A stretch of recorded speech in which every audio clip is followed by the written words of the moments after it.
Hey everybody, and welcome to a grungy wild ride with Steve-O. We've got Gavin Rossdale, lead singer of Bush. And man, is this guy a rock star. Not the kind of rock star you would imagine. Very unusual rock star. And a candid one too.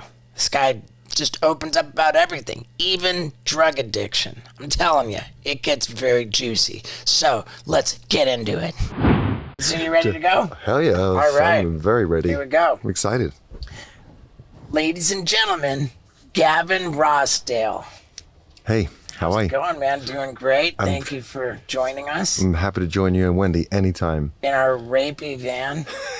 I like the shoes with skull and crossbone. It's a little rapey from the outside, but full high tech on the inside, so it's cool. Yeah. Generally, the consensus is that it looks a lot bigger on camera. Get in here and it's pretty tight quarters. Right. But the convenience of bringing it to the guest. It's so amazing. Thank you so much. Well, thank you. We can go get ripped off at Erewhon afterwards if you like. Yeah. You know what? Anyone who want a $25 coffee with a shot of gold? They have the smoothie in there for $25. Really? Mm-hmm. Yeah, with a shot of ozone for like $100. That's hilarious. I did take a girl on a date there once, and she managed to get a smoothie that really was like, they were like, just be getting, and I don't care, whatever, get it, that'd be $75. I was like, we got a smoothie, right? There's nothing else coming. No, that's it. It's the green goddess of life smoothie. Yeah.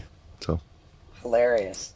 I actually can't go get ripped off at Erewhon because I got to get down to San Diego where I'm commentating the Cage Warriors MMA fights. Wow. Oh, that's today. I forgot about that. Yeah. Love that. That's sick. Are you a fan of the fighting? UFC. Yeah. Dude, I love it. I do. I like. Well, I love it, and I'm like, I wince when it starts getting really bloody. Right. Lower down the card, when people are sort of less good and just getting the shit kicked out of them, and the faces all over the place. I find that like sometimes quite hard. I don't like when the girls.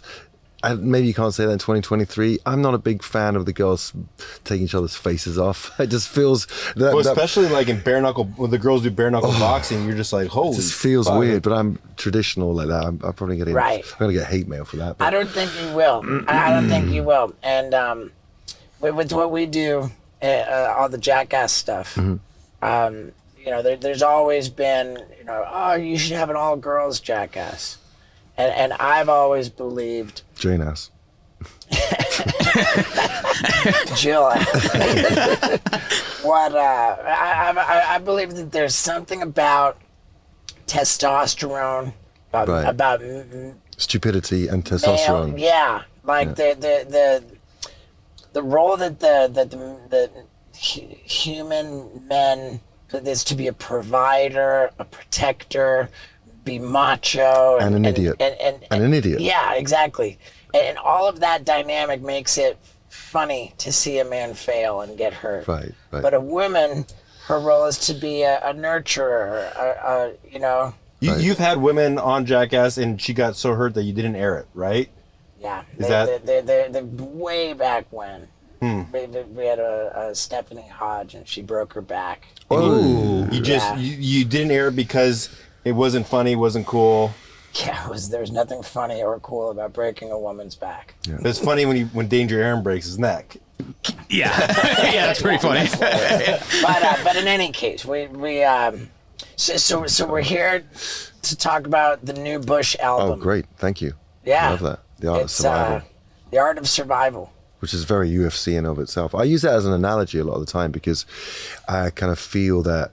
We've had so much success as a band, and we kind of like every band, if you've been around forever, you kind of go in and out of hotter times, leaner times, great times. But what I just feel as a band, we're so on fire. It's really exciting. We've been on these tours and just great. You know what I mean? I just appreciate all these people coming out to see us and getting excited about it. Yeah. And blows me away, You can't take yourself that seriously, but when other people take you seriously, it's kind of cool. Sure.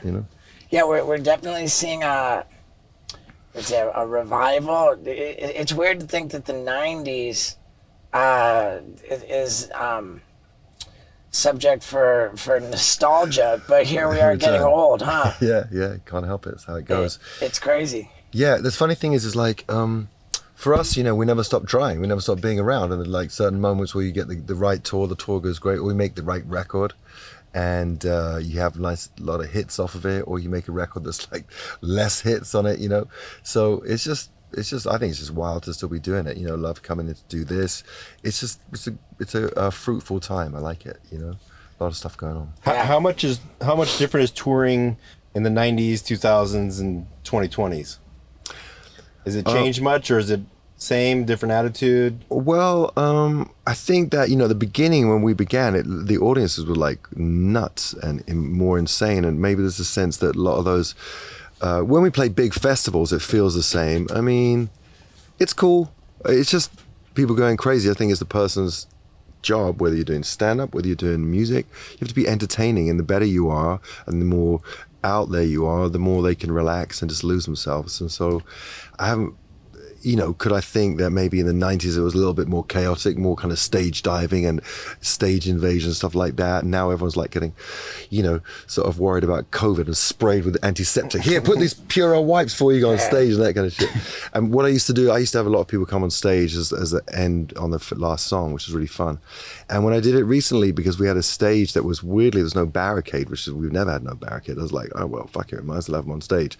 And they came on stage and I was waiting for this like triumphant moment. And I was like, yeah, we're all in it together. And I look around and everyone's fucking filming from on stage. I'm like, no, you're now part of the performance. It's not about you capturing the moment, like you're not there, you're in it. You are the performance. So that was a bit, so I was like, all right, I'm not gonna do that shtick anymore. That doesn't work. People filming too much. Yeah, it's crazy, man. Does Bush have a position about that? Do you try to prevent people from filming the shows? Oh, no. We just, good luck. Can you imagine trying? Whoa, stop. Everybody's doing it. But you do get the sense that people take themselves out of the moment. If you're filming, you're not really present. You're kind of making sure your angle's right and all that stuff. Right. So that I'm not a fan of, but it'd be terrible to be sort of trying to shut down progress and the future. Could everyone stop the future? So I say just make it a good angle, make sure it's good. Don't use if it sucks. Often the mistakes and when things go wrong that makes the best footage anyway. People like that stuff, Right. I was on tour last year, 4 months on tour, and one time I had my guitar tech, excuse me. That's very 90s. My guitar tech was ex-Marine, right? And Ace.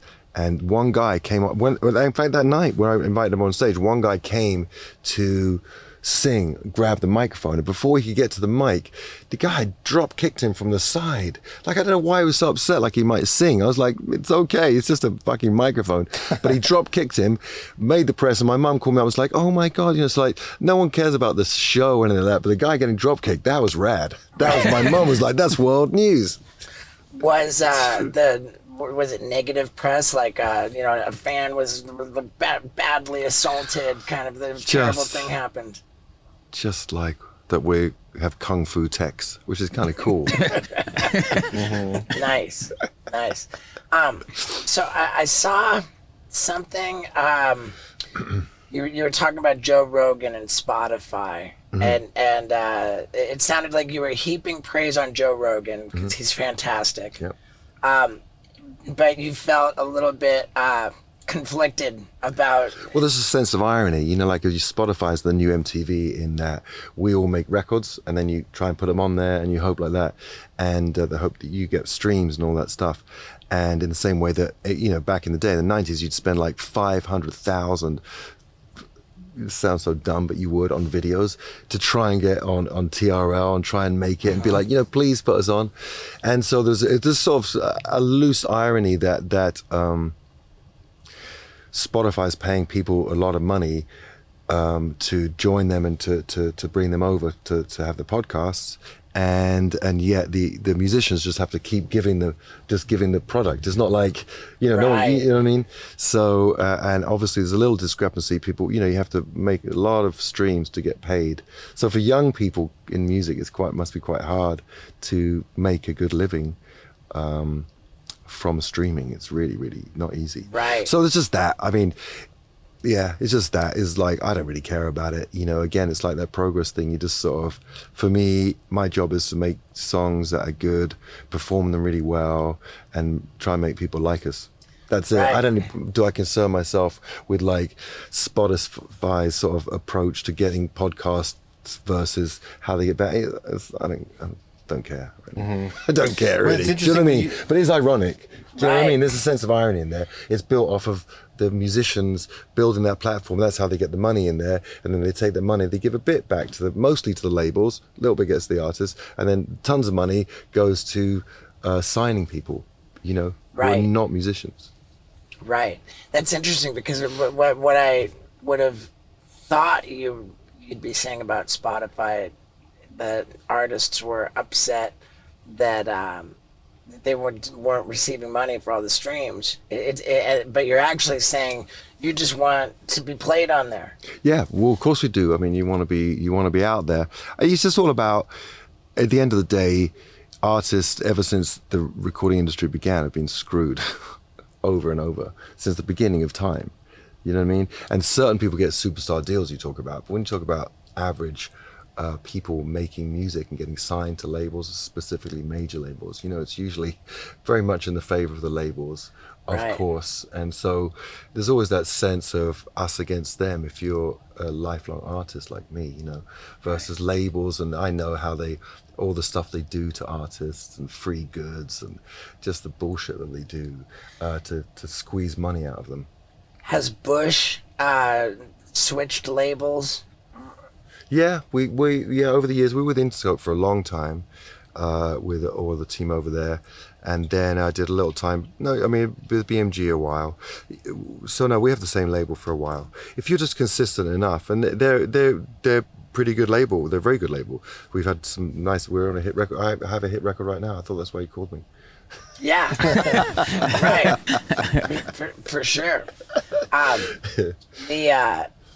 I wonder too if are there any moves ever to make your own label? Is that something you're interested in? I did do that back in the day. I signed a band called Souls. So I did try that, and we had to buy them off of Warner Brothers and get them on through Interscope. And I was trying to say, what's the best deal we can give them? What's the fairest deal? What's the coolest thing we can do for them? And all the execs are like, what the fuck is wrong with this guy? Yeah. You know, he's not playing the game. But unfortunately, there's a great band. They sound like Jesus Lizard fronted by Bjork, and they were incredible. They were incredible. And then we took them on tour with the Jesus Lizard for like 4 months, and then they decided to break up. They were going to break up, and I found them. I was like, don't break up. Let me take you on tour. You guys are incredible. But it just didn't work out for them. Timing and... Timing is everything. And I know that probably better than anybody, because just about a half an hour before my lady and I get into bed, that's the time I like to chew up a BlueChew tablet, maybe even 2. And I'll tell you, that makes getting into bed with my lady a whole lot of fun. Why? Because BlueChew tablets have the same active ingredient as both Viagra and Cialis, but they only cost a fraction of the price. And man, if you've ever wondered if this is a lot of fun, what I'm talking about, I can assure you it is. And I can also assure you that as a listener of the Wild Ride podcast, you can get an entire month's supply of BlueChew tablets absolutely for free. All you pay is $5 for shipping. Yeah, dude.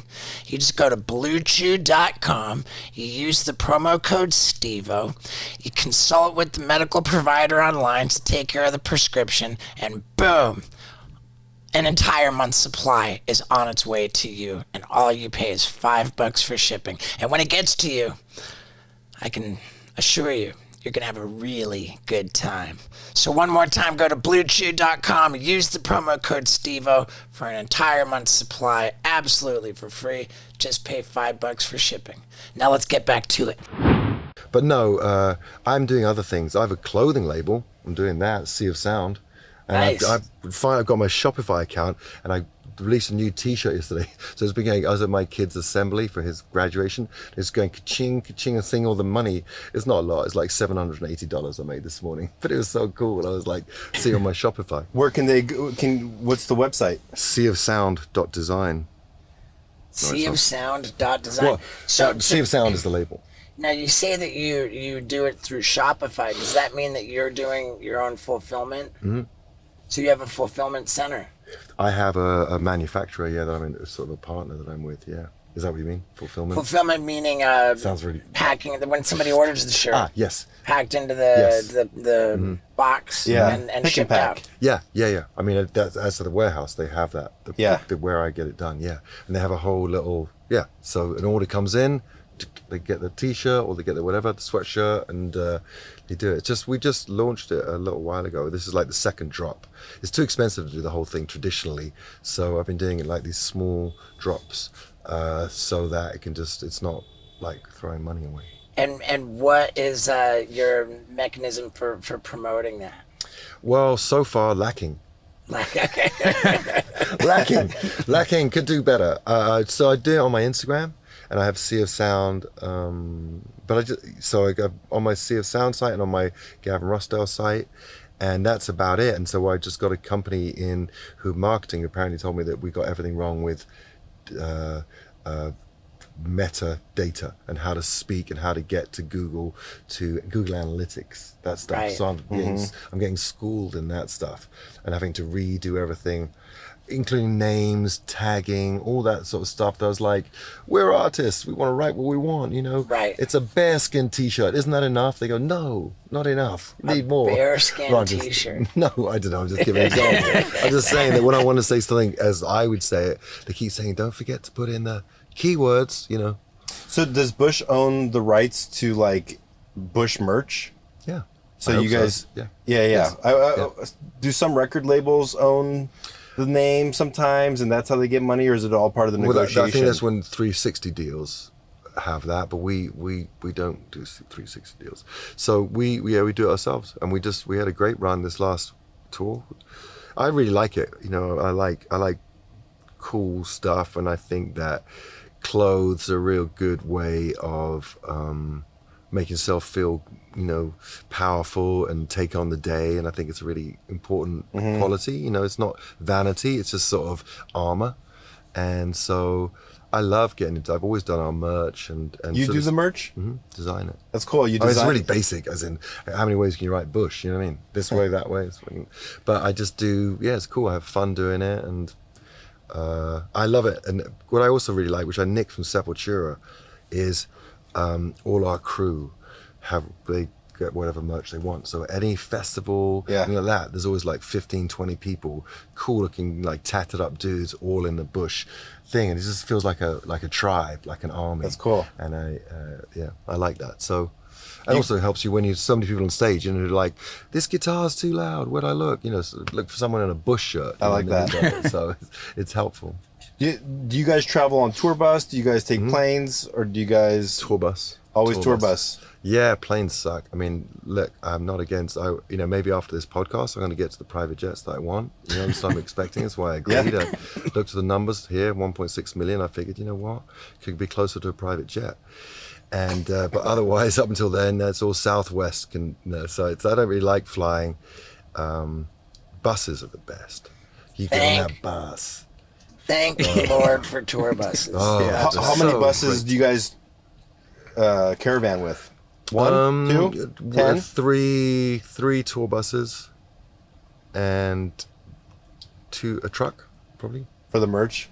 Yeah, and for the gear. The gear, of course. Guitars, boring stuff like that. Yeah. The old guitars, yeah. So yeah, we're kind of a lean, mean machine. So, you are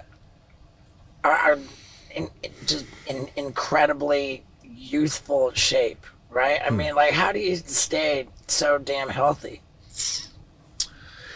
I like to sweat, and I like that feeling that you get. I just had to work out this morning. I work out a lot in a sweatsuit.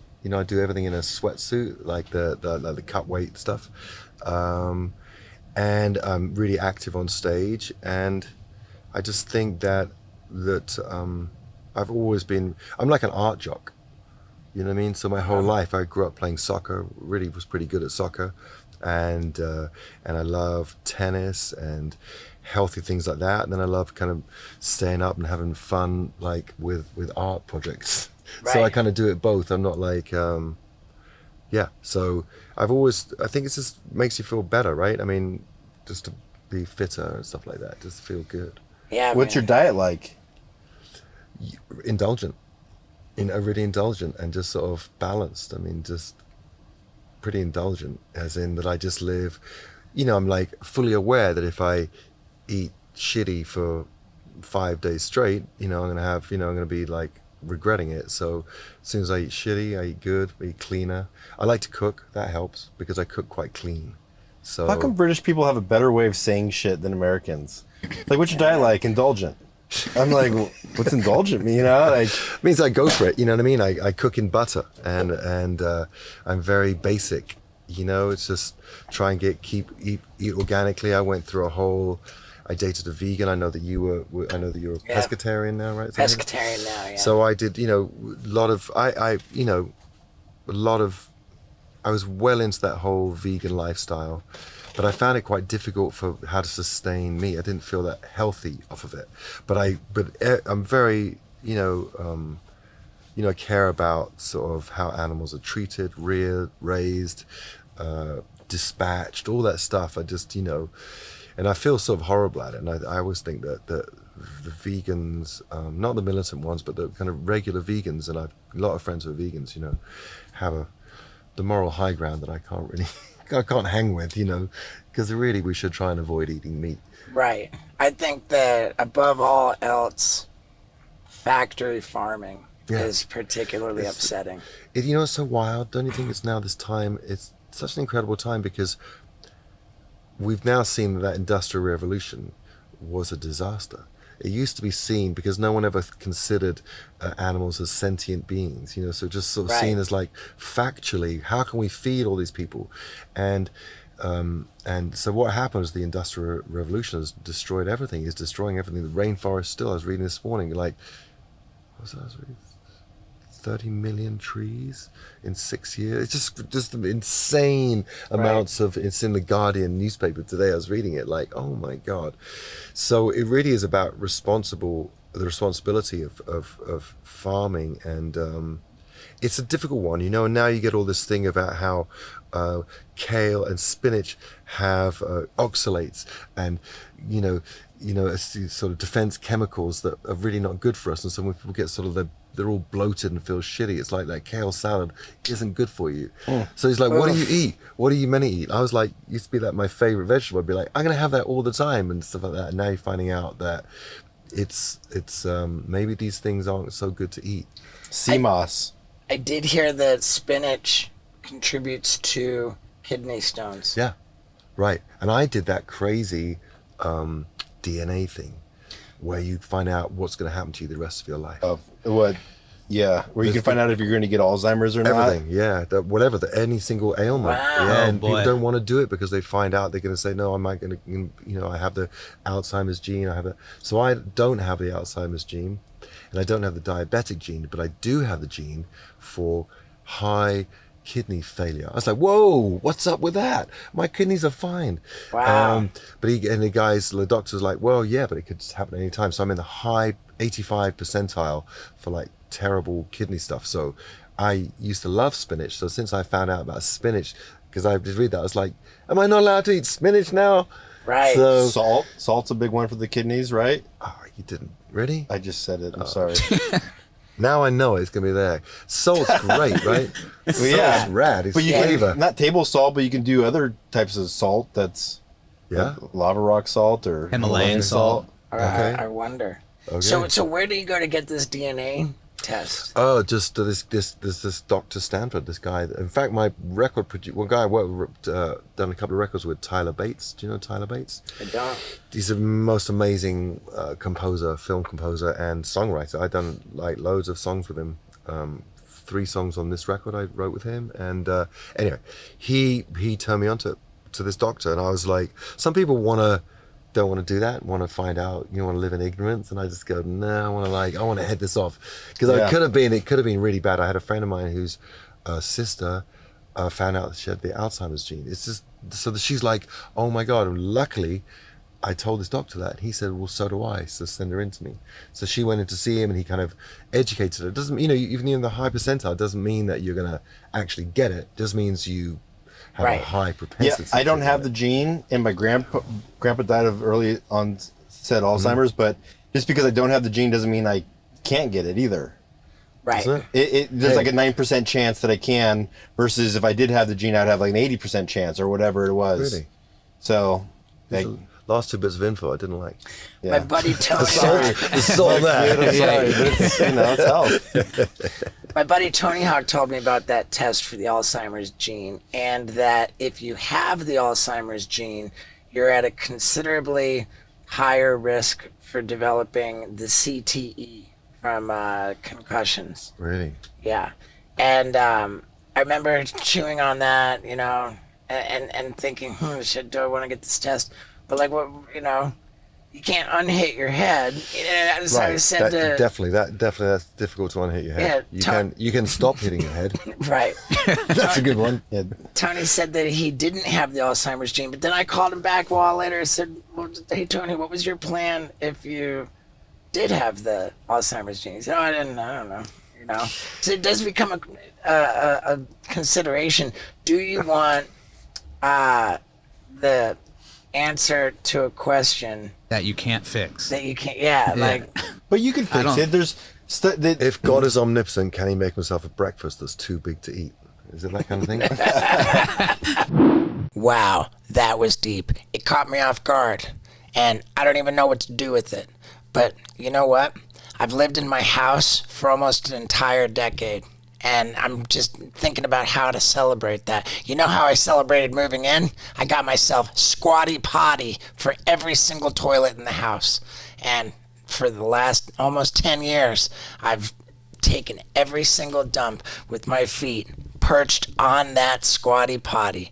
Now, if you don't know about this, then this is big time important, because by raising your feet when you take a dump, you simulate the position of crouching, which is how our bodies were actually intended to take a dump. We weren't supposed to sit on something. We're supposed to crouch in the woods. And our intestines and our whole body is lined up like that, so that you really have to be crouching if you want to take a perfect, healthy, and complete dump. That's why Squatty Potty's so crucial. And you can get 20% off your Squatty Potty if you go to squattypotty.com/Stevo. Once again, that's squattypotty.com/Stevo. And I can't tell you how important this is, because by not pooping in the right position, you are taking on health risks, okay? And I want you to be healthy, and I want you to take full, complete dumps. So go to squattypotty.com/Stevo for 20% off your order. Now let's get back to it. No, I just saw somewhere that they're starting to call Alzheimer's type 3 diabetes, and it can help if you reduce your sugar intake. Of course, that's your I think it's like that's what I wheat, was going to say, flour. that you would tailor your life so that you'd know that literally it maybe improves your focus and being healthy, and inspires you to live a cleaner life, I don't know. Yeah, sugar is gnarly, man. It's so good. Andrew Huberman said that, like, nicotine is bad for you to inhale, but it's good for your brain to protect you from Alzheimer's and Parkinson's. I don't think nicotine is bad for you. It's all of the stuff that comes with the tobacco, the tar, the Yeah, nicotine is not bad. So the idea is that you basically start smoking at 65. You start like just French. You go straight French. You go to Paris. It protects you. Yeah. I mean, there's somebody made a point that you see old people smoking cigarettes all the time. It's like old people Where, puffing like in away. Europe? Or everywhere? Yeah, wherever. But you never see like really old, super obese people. Yeah. True that. Your waistline is your lifeline. Is it? I read that. The bigger your waistline, the shorter your lifespan. Wow. Okay. The shorter your waistband, the longer your lifespan. Wow. Yeah, it's crazy. Yeah.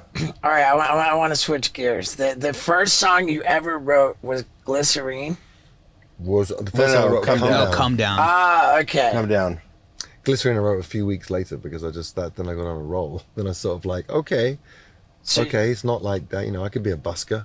But how are you? 4 chords. How are you worried you're not, like, when you do that and your first thing you wrote as a hit, were you worried about being a one-hit wonder? Or when you're on a roll like that, you don't even think about it? At that point, I was like, living my life, like living in an apartment with 5 people, a painting job, painting houses, and just thinking, just let me make a fucking record already. Like, this is embarrassing. I told everyone I'm a singer and I can't even get arrested. So my threshold was really low.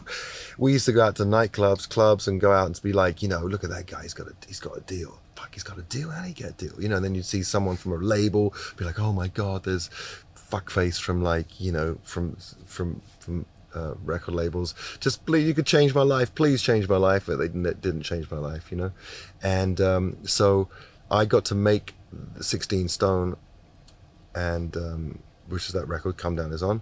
And then after that, the story is that we lost the distribution. So I did that record, I completed it. It's Come Down, Glycerine, Everything's Zen, that record. And they took it to the label, that we were at Hollywood Records at the time, and they threw the record physically at the guy from my small independent label and said, not only are there no singles on this record, there's no album tracks. And we got dropped from Hollywood Records, which is from Disney, which is kind of a slap in the face, but a welcome slap in the face, because I didn't want to be in there in the first place. I was like, I want to be cool. I was like, we're on Disney Records, on Hollywood Records, this isn't so cool. And they chucked us off because Frank Wells, who signed us, had got killed in a helicopter crash. And that's what's weird about life, is that you learn so much. I went back to work. I painted 12 dentist offices in the West End of London, and magnolia, actually not dissimilar to that color. Magnolia, it's like a peachy, it's like white that you don't have to wash for 10 years. It's a very cheap dentist office color. And I did those there's big offices, 11 of them I think. And in the middle of that, and I was like, well, I made the record, so I didn't have any, it wasn't a hit at all. And then they said to me, oh, K-Rock's playing your record. Everything Zen is on K-Rock. You got to come back to America. You got to meet this company. You got to meet Ted Field, Jimmy Iovine. And I was like, what's K-Rock? And I thought I was signed. I was like so dumb and confused. And I came to America, LA. I stayed here. We could see it. The Hilton Hotel. First hotel I ever got paid to stay in. And Universal. As a musician. Yeah, Universal. I made people I knew come out to see me. I'm like, I'm at a hotel. I got a room paid for my music. You got to come see it. It's like a room at the Hilton. But it's the greatest thing ever. And so that's how that began. And so Everything Zen was a hit. Then Little Things was a hit. Then Come Down was a hit. Then Glycerine was a hit. So it was like, I was already, when Come Down came out, I'd already had 3, so I was about to be a 4-hit wonder. Wow. No question. The guy who kicked you off the Hollywood Records, sorry sack of shit. Well, in a Buddhist way, I'm grateful, right? Because I then went to Ted Field, who took me to Interscope, and then I had the muscle of Interscope. And had I gone to Hollywood Records, I'd have, who knows? I may not have made it to this podcast. Right. I may have just been an Erewhon, wishing I could afford the coffees, and just going like, and instead it's just, I mean, life is all about these like weird confluences of things, synchronicity. Right. Like I don't believe in much, but I believe in the energy universe works in a weird way to bring people together, and you get that synchronicity. That's what I'm, the whole, karma and God and all those things, people, they're not so much for me. I'm sort of like on earth, on my feet on the ground, and feel responsible for what I should do in my actions, and but I do believe that you find yourself where you should be at all times, no matter how horrible those times are. I do believe that that's your destiny of where you should be. So the fact that I got dropped by a label I didn't want to be on was perfect. It was a bit harsh because I was like, I told everyone that I was going to be successful, and then there I was painting. But come and see me at work, covered in paint at the pub, Yeah. It's going to be great. I'm going to be massive. Yeah, but hindsight's 2020. So were you really feeling that way when you did get dropped, or were you like, fuck it, something else will come up better? Did you always have that attitude? Honest, to be truthful, I was so used to failing and so used to know that I was like, oh, okay, how are we going to deal with this no? Life wasn't about, when you're young and as dumb as that and just like full of energy, A no just means that, well, you got to go around it. Okay, I got to go around it. I didn't stop. I got no from everyone. I was signed to a label in the Valley when I was in London. So I got told no like every single day. Worse than no, nothing. You know, I go get demo time. I go do 3 songs, and you just wait, and then they wouldn't tell you anything. So they wouldn't say, this is why, this is what is done wrong. They just wouldn't say anything. Just get ghosted. That was the beginning of ghosting. My first ghosting. I'm pretty sure ghosting's always been a thing. You know, it's just so brutal, you know, especially now I think of it, being, you know, early 20s, you could just benefit from someone at the label saying, hey, these are the 3 things and reasons why we didn't sign you. Go work on those things. But they literally had no belief in me whatsoever. Didn't feel the need to even tell me the simplest of things, you know. What was your dad's definition of no? A request for further information. I love that. It's so good. Yeah. I'm surprised you guys never, I mean, from London, and Steve's from London, you guys are both... I know, I feel bad. But we should. We're heading out there in a couple weeks. Oh, yeah? With the Heckling I've got a UK tour coming up. You have? Where? Yeah. Oh, wow. How's that going? It's How'd you like the stand-up? It's been spectacular. It's going spectaculararily well, and I'm taping my next special in London at the Hackney Empire. When? What date? This is going to be on July 14th, and I'm itching to add a show on the 13th so I can have 3 shows to tape. Yeah. So that's awesome. How do you, like, I was watching, I love stand-up, so I watch it all the time. And I watched Jerry yesterday. I want to watch The Clean, one of Jerry Seinfeld. Okay. You know, and just amazing, just that ability, because I mean, I love Louis C.K., obviously, you know, Bill Burr is my total hero of all time. Jim Jeffries. Yeah, incredible. Cunt. Yeah. He's amazing, yeah. So I love it. But I was intrigued about it. Like, so you have to do so much work to get that amount of material together. And then does that sort of, when you're up there, must be kind of, I mean, I go up on stage and I talk for a bit, and some nights I'm on it. Some nights I'm just loose and, you know, say stupid stuff like, you know, I just hate it when people say songs are their babies. It's so dumb. They're not songs. They're not babies. They're songs, you know. Right. So you have these thoughts. But as a stand-up comedian, you have to have, but other nights I'll be like, oh, I can't be bothered saying anything. Just play another song. But for you, as a stand-up comedian, you got to be like that flow, that easy delivery, you know, difficult audiences. I mean, how do you deal with hecklers, for example? Oh God, I'm terrible with hecklers, man. I'm notoriously terrible with hecklers because You got to get your shtick going on that. You got to be, you know. yeah, Jimmy Carr. Oh my God, now Jimmy Carr, he's my favorite. He is insane.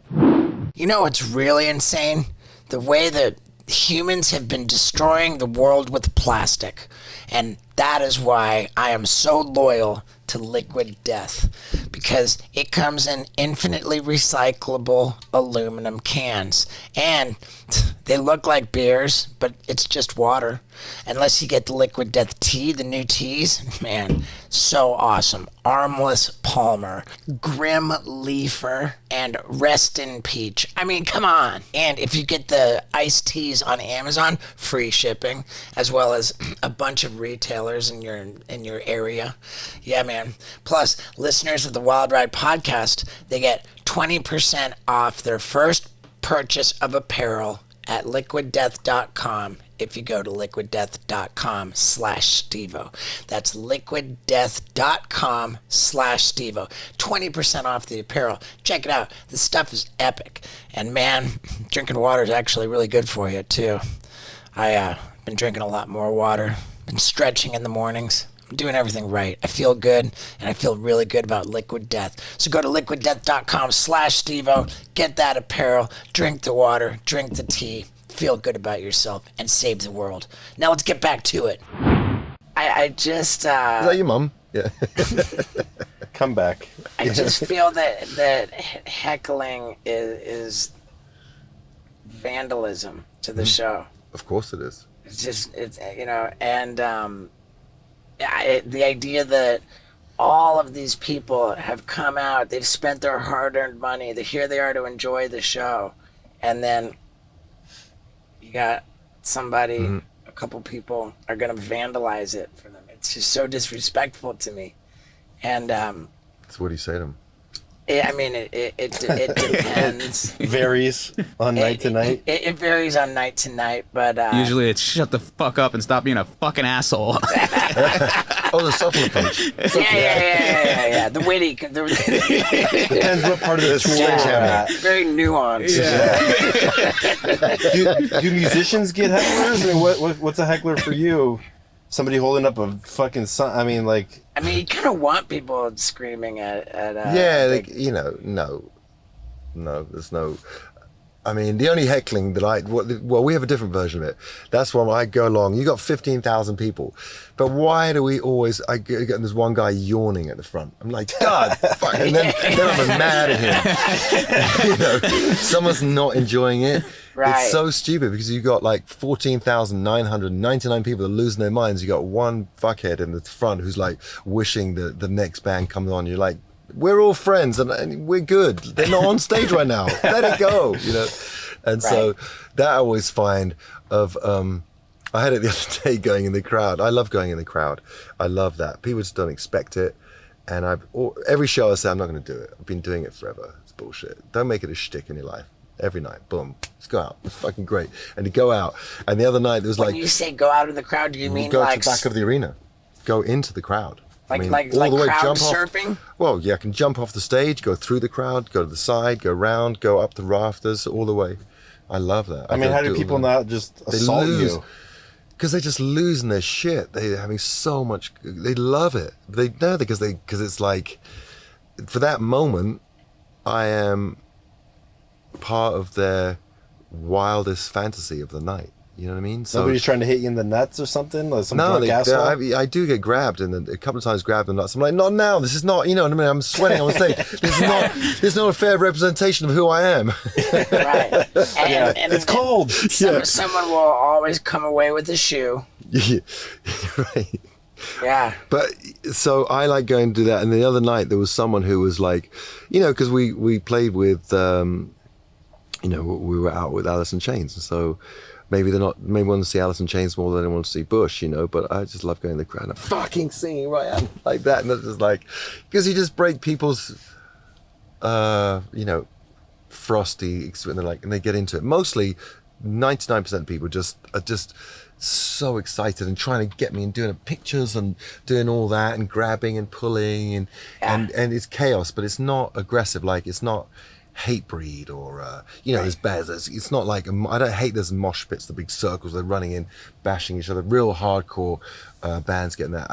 I'm always like, this is like the dumbest. Why you want to come out and like wrestle with each other? What's up with that? Psychologically it doesn't make sense to me, but and I don't like people who don't want to be involved in that getting like beaten up, because that also sucks. Like, you know what I mean? That's real vandalism. You're watching a show and you got people smacking into you, and there's always that happens, and there's fights break out, and but generally I just love doing it because it just I don't know what it's like for you as a performer, but I'm always looking at ways to be as wild and as brilliant as possible and dynamic. So it's from lying down on the floor, on the stage like a dead body, to being at the back of the arena, sort of like that, singing with someone, and everything in between, because it's your responsibility to be as entertaining as possible from the minute you're on to the minute you're off, or else what are you doing?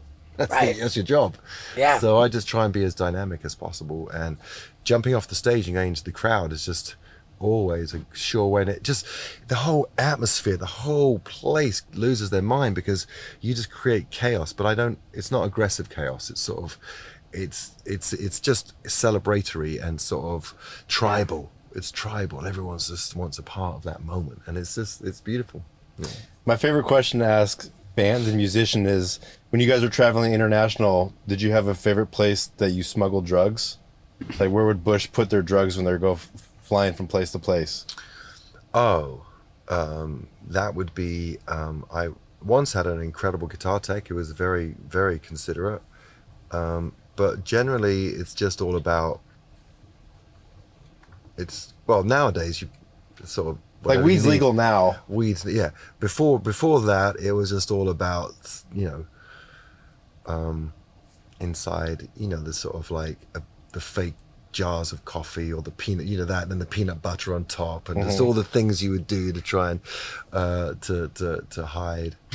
But the other good news of being in bands is that there's always people around That have it's it. not really. Yeah. I mean, it's that thing, going to Canada and you have to you have this weed, you'd be like, see ya. You let go of it. You're going to Canada and somebody's like, hey, I'll get some weed. It's like, oh, okay. But it's Right. Vinny's favorite place to put drugs. I knew that was coming. I knew it was coming.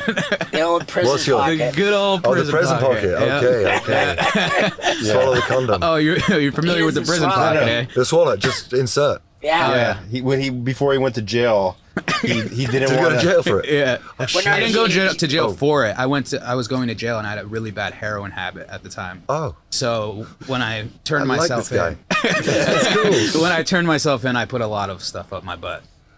So- Really? But did you I put a lot of because stuff would on you my be butt. super considerate, okay, so I'm going to be here for what? How long are you inside for? Like 6 months. Oh, shit. Yeah, but I Did brought. you think 6 months up there? Damn. No. That's like a- I went through all my shit really soon. Wow. But I had enough to last me like a week or two, But I knew I was eventually gonna be sick, so I just And you didn't get more inside?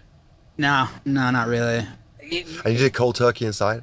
Pretty much. I tried to get on the methadone program there, but it was like the waiting list and trying to talk to a doctor is insane. And Really? yeah. I was addicted to Xanax.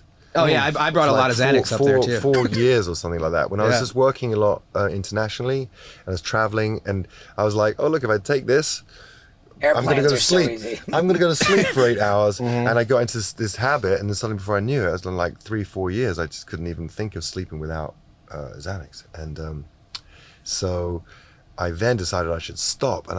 So I just stopped. And I did 2 weeks where every night I was like, it's like I'd been in a shower and then I got into bed. Like as wet as I could be and then lie in bed, and I just sweats for 2 weeks. And people told me afterwards it's super dangerous. Yeah. Yeah, 'Cause I didn't try tape benzos at and all. alcohol are I like didn't. the most I just dangerous. stopped dead. Yeah. Oh, stop. Yeah. Do you get dizzy when you quit Xanax, or is it just what was the I withdrawal was like? lying awake at night, like, oh fuck. But I knew that I really kind of crossed the line of my fun times out, weed and sort of fun drugs, but smack. Where I grew up, sort of there's you know what I mean. There's party side and there's naughty you. You know what I mean? It's like there's a whole different endeavor. It's a different pastime. Yeah. Because I was always so ambitious. It was like I couldn't. All of my friends who did heroin, that's what they did. Yeah. And I wanted to be in a band that wanted to be stoned and in a band, or do the band thing and then be wasted at the end of it. So I always had this focus, and but it was pretty scary that I just was like, wow, what have you done to your body? That for 2 weeks, straight up 14 days, not much sleep and just pure sweating, and then I was down to 161, which is small for me, because I'm like heavier than that, 85 or 190. So that was pretty hardcore. And of course any doctor will give them to you, so there was no need to smuggle those.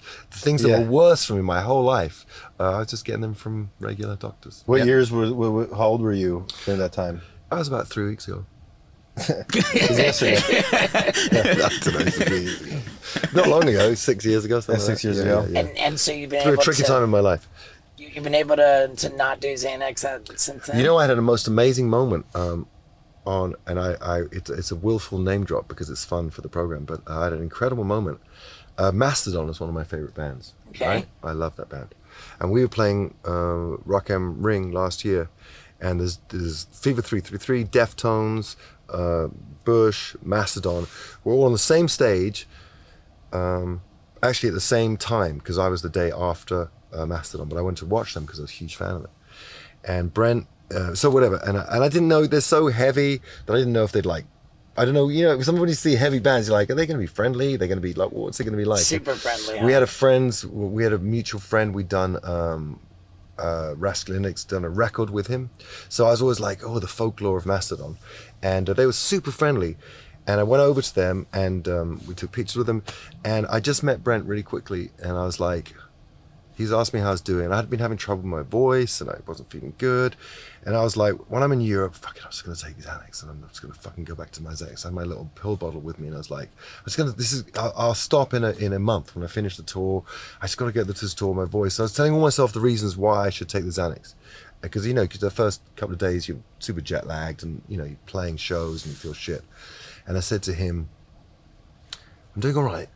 And I rattled this thing in my pocket. But I said, but I think that I shouldn't probably do it, right? I think I'm going to go back on this train. And he goes, don't. Yeah. Well, how did you get from meeting him? How did you get from not taking Xanax to having them in your pocket? Oh, because I'd flown over with them. So the one time I will take them is on a transatlantic flight. I'll pop one just to sleep the night. And then I was like, that's it. Then you get there, and then I thought, so I had them on me, and had a few rough days, and I was like, should I or shouldn't I? And again, this whole thing about this synchronicity and meeting people. I met him, and I said to him, yeah, I'm feeling my voice. I don't feel good in my voice, and I don't feel very healthy, and I'm being an idiot. But I really might think I might just spend a month, doing shows and eating Xanax so I can get through this.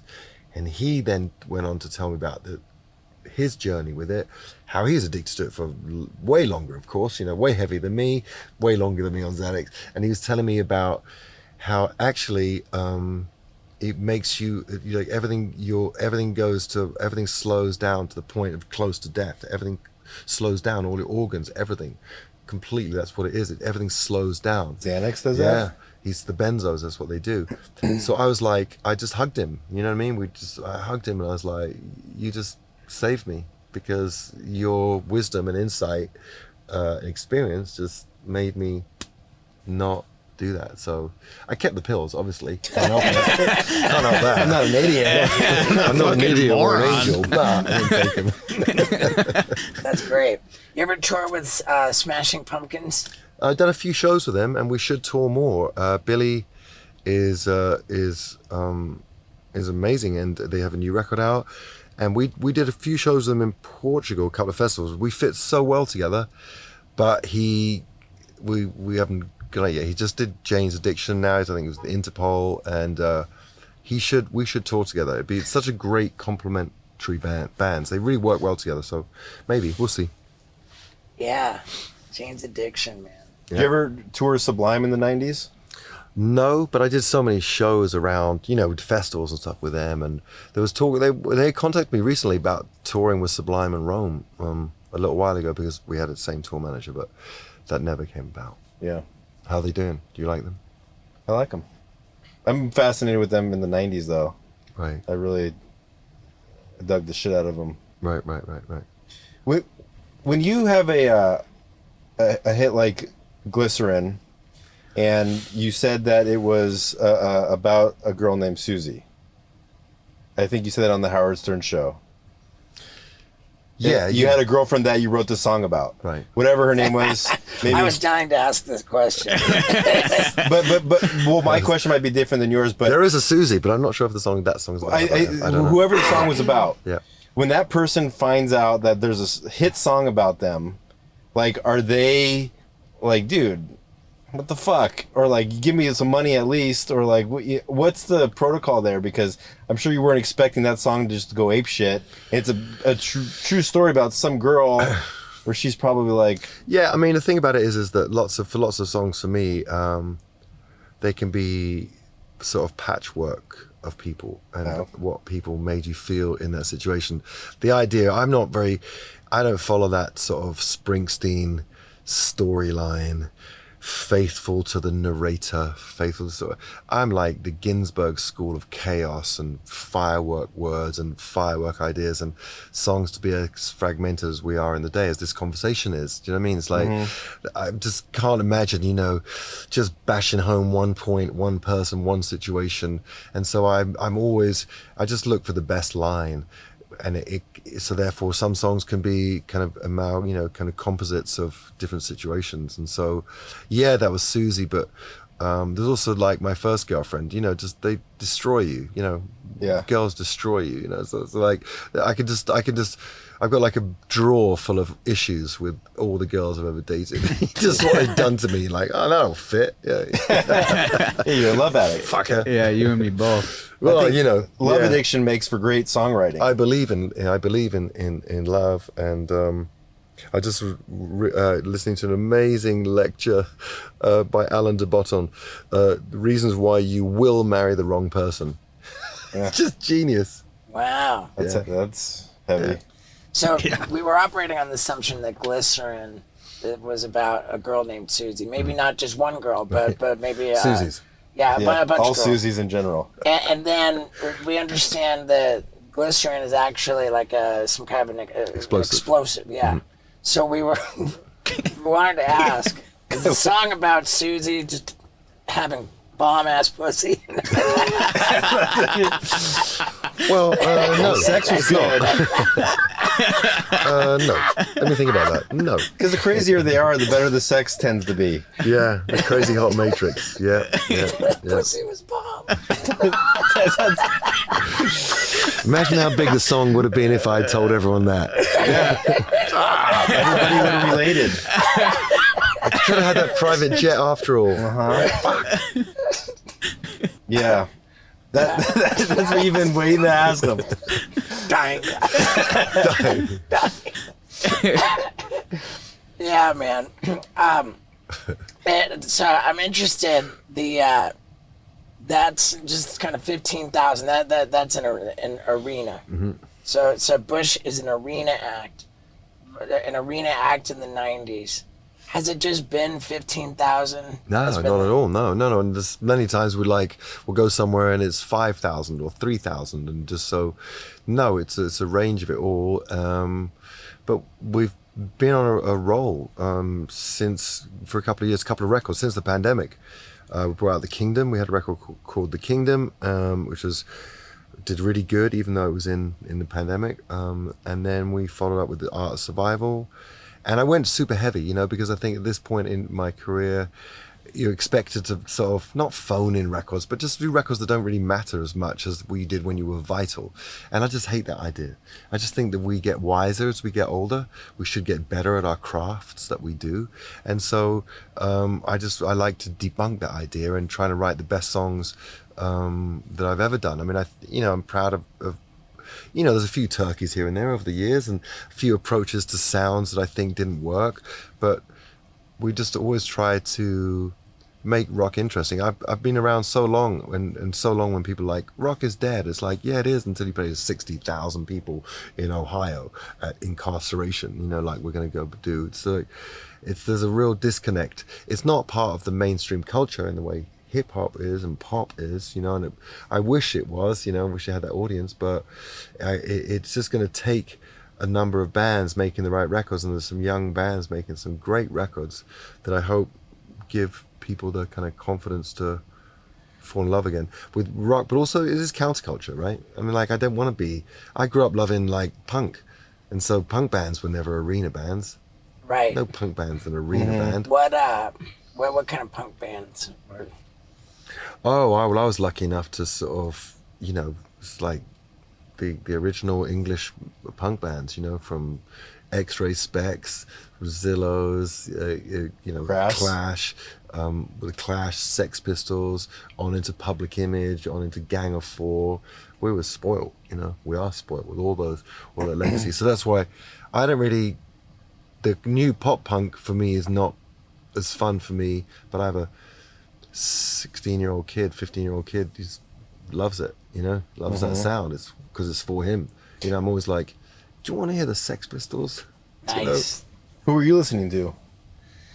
Oh, man. Dayglow Abortions? Dayglow Abortions I really did enjoy. Dayglow Abortions. Yeah, they're this great band from British Columbia. Wow.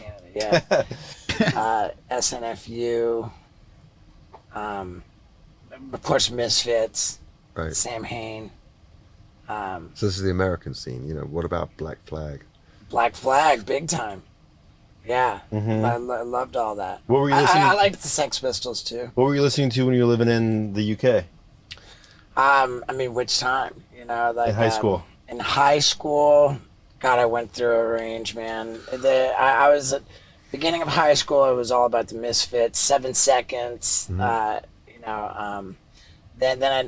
I got into like the straight edge hardcore, like all the New York hardcore bands, Gorilla Biscuits, Fugazi, Minor Threat, Youth of Today, and then all of a sudden I just turned into a pothead, and it was all the Grateful Dead. And So the Motley Crue was your first time in London. Yeah, love Motley Twisted Crue. Sister. Yep, that was my first concert. Was Twisted Sister at Hammersmith Odeon. Really? Yeah. He was scary, wasn't he? D. Schneider. Mm-hmm. But yeah, we didn't. I mean, I love Tommy. I didn't grow up with. I know there's great resurgence with Motley Crue. Man, they're big now. They're the stadiums. Mm-hmm. Yeah, It's incredible. it's insane. He deserves it. He's a great rock star. Yeah. Yep. They're out in Europe right now. Yeah, I follow Tommy, so I see. It's incredible. I'm so happy for him. Yeah. Yeah, dude. So you got a Bush tour, like happening is. Yeah, well, I think we have 6 weeks off now. I'm actually going to England next week, see my family and stuff, and take my boys, and then we're doing Weekend Warrior stuff, which is really what I want to do every summer for the past so many summers. I'm always away, and this time we're home. We're playing every weekend. All these festivals, nice. Yeah. So you just fly dates, no bus, just all fly dates, flying up, and then you park up. You just plug in and play for an hour, and against all the other bands, and do you know what I mean? Say hello to some people, try to blow over and off stage, and just go about your business and get on a plane and go to the next one, and then come home. It's like you work 3 days a week. It's cool. So Donington, is that one of them? Yeah, I played that last year. Yeah, it's great. Mm-hmm. Yeah, dude. So do we have tour dates to promote Yeah, there's loads. Yeah, there's quite a few. There's tour dates. and where do we send people to? To Bush official or Bush online. Instagram's easy, the Bush, or under my name, and that's it. Or Bush official online, and it's all there, all that information. They were promoting the album. Yeah. Going to hold that album up. Do you have a preferred way that you'd like people to stream your album? Doesn't matter. In its entirety, the whole damn thing. Good answer. Yeah, that's good. But Spotify, Apple. Did you see that meme that's going around? Not meme, but what do you call it? A little clip about a guy in England. He's so English, as you got that English blood in you. And he goes, "Do you want any food yet?" He goes, "What are the choices?" She goes, "Yes or fucking no." That's great. My favorite one was when the stewardess asked the guy if he wanted headphones. And he's like, "How'd you know my name was Phones?" He got laid on a British Airways flight. On a British Airways flight On the way to the UK. from LA to London. Mm-hmm. In the seat. And it absolutely Context? What? Go on. He never met this. We sat next to each other and we were having sex within 2 hours. And she was complete smoking. Stranger She met was on the plane. Awesome. Why do you wait so long to tell the story? I don't know. We've been here for hours. We've been here for hours. I know. He's a mile high how do you? legend. I don't know. How did that happen? What do you mean? You sit down, walk me through it. You're drinking, obviously. No. You weren't drinking. No. What? Okay. What are you? Some kind of magician? What do you? No, I don't know. We got along really well. This And woman then was gorgeous too. she was really hot. And then she started giving me a blowjob under the blanket. And I was just well, like, you've gone way too quick. Yeah, I know. How do you get to the blowjob? That's where you just went way through the 2 hours, way too quick. it was probably less than 2 hours, to be honest. It was like, I came. Now you've gone too far. Go back to the beginning. I get on the flight. Yeah.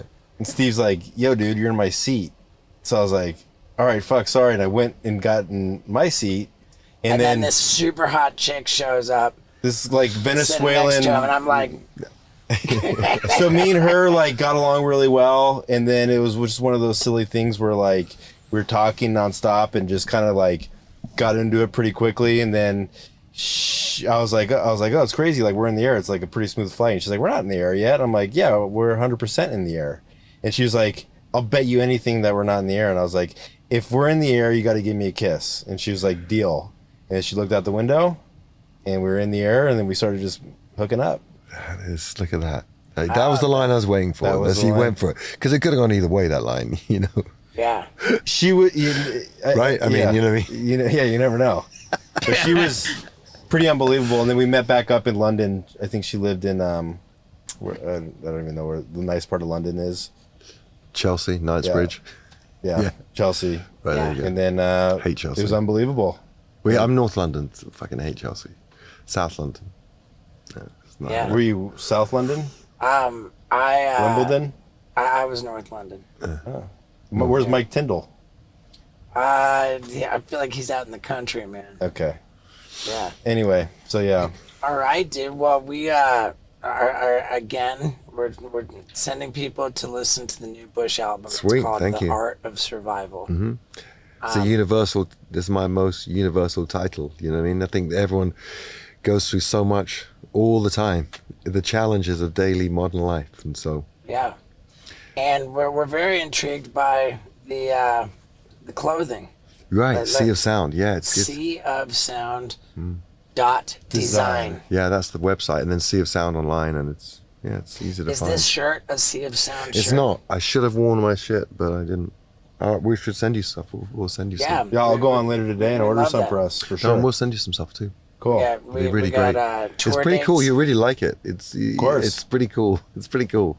Yeah. I've got this I'm into it. rad thing called the Nutrition Facts, and so I did this basically a guide to humanity. I took it from, I'm obsessed with food and cooking and eating and all that stuff. So I did a nutrition guide for basically guide to humanity, and that's on the back. It's nice. It's a nice thing to it. It gives it context. It's a little bit more than just. It is just clothes, but it's nicer clothes with a context and sort of a mindset. Yeah, order some for a bunch of us today. That'd be amazing. Yeah, I love it. Cool. Let's do it. All right, my man. Dude, Thank you so much. Dude, thank you, Gavin. Dude, Appreciate appreciate that. It's been yeah, a pleasure. thank you. Thank you so much. Yeah, pleasure meeting Appreciate you. that. All right. Did you fall in love with that guy or what? I mean, come on. I just think he's great. And I think you're great. My beautiful street team. What can I tell you guys? I mean, going to the UK, coming up real soon. And we got these new skateboards that we made. And it's an image on the board, the graphic is of me falling through the sky, blowing a load everywhere. It's a skyjacking skateboard. And I'm really, really wondering if that's going to be popular. Like, how many people want like a skateboard hanging on their wall that's a guy just coming everywhere? I mean, we're going to find out.